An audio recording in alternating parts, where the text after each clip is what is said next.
ओम श्री गणेशाय नमः। नमस्कार दोस्तों, आज के वीडियो में आप सुनेंगे चौथ माता की कहानी। दोस्तों, हिंदू कैलेंडर के अनुसार हर महीने के कृष्ण पक्ष की चतुर्थी को चौथ का व्रत किया जाता है। इस दिन भगवान गणेश के साथ साथ चौथ माता की भी पूजा की जाती है। चौथ माता की कहानी हर महीने के चौथ के व्रत के समय कही व सुनी जाती है। इसके बाद गणेश जी की कहानी सुनी जाती है। तो दोस्तों, आइए सुनते हैं चौथ माता की कथा। एक नगर में एक बूढ़ी माँ रहती थी। वह अपने बेटे की सलामती के लिए 12 महीनों की चौथ का व्रत करती थी।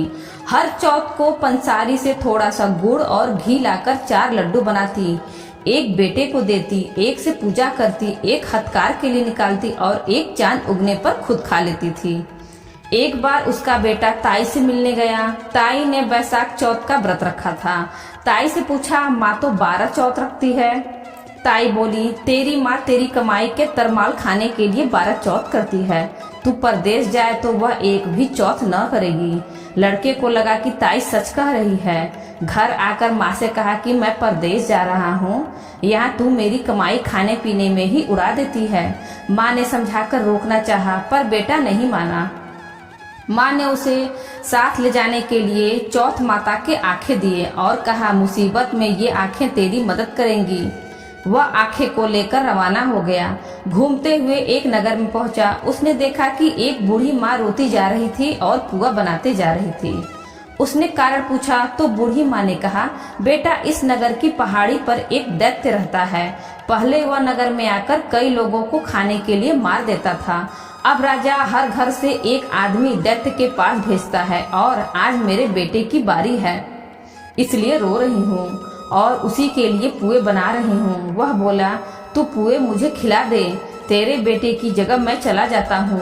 बूढ़ी माँ ने खीर पुए उसे खिला दिए। खा पीकर वह सो गया। रात को राजा के सैनिक आए तो बूढ़ी माँ ने उसे भेज दिया। दैत्य के सामने पहुँचने पर उसने चौथ माता के आंखें दैत्य के तरफ फेंक कर कहा, हे चौथ माता, यदि मेरी माँ मेरी सलामती के लिए व्रत करती है तो दैत्य का सिर कटकर गिर जाए। तुरंत दैत्य का सिर कट गया। लड़का वापस आ गया। राजा ने उसे उपहार देकर विदा किया। चलते हुए एक दूसरे राजा के नगर में पहुंचा। इस राज्य में आवा तभी पकता था जब एक इंसान की बलि दी जाती थी। सिपाहियों ने उसे पकड़कर आवे में चुन दिया। लड़के ने आंखें आवे में डाले और कहा, हे चौथ माता, यदि मेरी माँ मेरे लिए व्रत करती है तो आवा मेरी बलि लिए बिना ही झट से पक जाए। आवा तुरंत पक गया। आवे में से मिट्टी की जगह सोने चांदी के बर्तन निकले। अंदर से लड़का बोला, बर्तन धीरे धीरे निकालना, मुझे लग नहीं जाए। राजा ने उसे निकलवाया और पूछा, इस आवे से तुम कैसे बच गए? लड़के ने बताया कि उसकी माँ चौथ माता का व्रत करती है, व्रत के कारण ही वह बच पाया। राजा को विश्वास नहीं हुआ। उसने एक चांदी की सुराही मंगवाई और कहा कि सुराही की नली से निकलकर दिखाओ, तभी मुझे विश्वास होगा। लड़के ने चौथ माता को याद करके आंखें सुराही में डाले और कहा, मैं भंवरा बनूं, सुराही से निकलूं। लड़का भंवरा बनकर सुराही से निकल गया। राजा खुश होकर राजकुमारी की शादी उसके साथ करवाई और सभी लोग को चौथ माता का व्रत करने को कहा। उसे माँ की याद आई। उसने राजा के पास जाकर खुद के नगर जाने की इच्छा जाहिर की। राजा ने रथ, घोड़ा, हाथी और खूब सारा दान दहेज देकर उन्हें विदा किया। चौथ के दिन अपने नगर पहुंचा। वह अकेला पंसारी के यहाँ माँ का इंतजार करने लगा।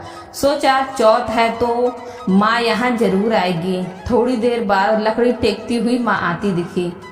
उसकी माँ की आंखों में जाले आने के कारण दिखना कम हो गया था। लड़के ने जानबूझकर अपना पैर लकड़ी के आगे लगा दिया और कहने लगा, बल रे पूत काटी, मेरे पैर के लगा दी।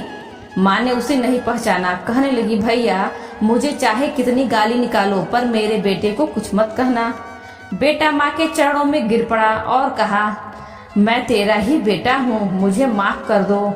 माँ ने उसे गले लगा लिया। नगर के लोगों ने विश्वास नहीं किया वह उसी का बेटा है। बूढ़ी माँ ने चौथ माता को याद करके कहा, हे चौथ माता, यदि मैं अपने बेटे के लिए व्रत करती हूँ तो मेरे स्तन में दूध भर जाए और उसकी धार मेरे बेटे के मुंह में गिरे। माँ के स्तन से दूध की धार निकलकर बेटे के मुंह में गिरने लगी। लोग चौथ माता की जय जयकार करने लगे। उस नगर के सभी लोग चौथ माता का व्रत करने लगे। हे चौथ माता, जैसे बूढ़ी माँ और उसके बेटे की सहायता की वैसे हमारी भी करना। कहानी कहने, सुनने और हुंकारा भरने वाले पर कृपा करना।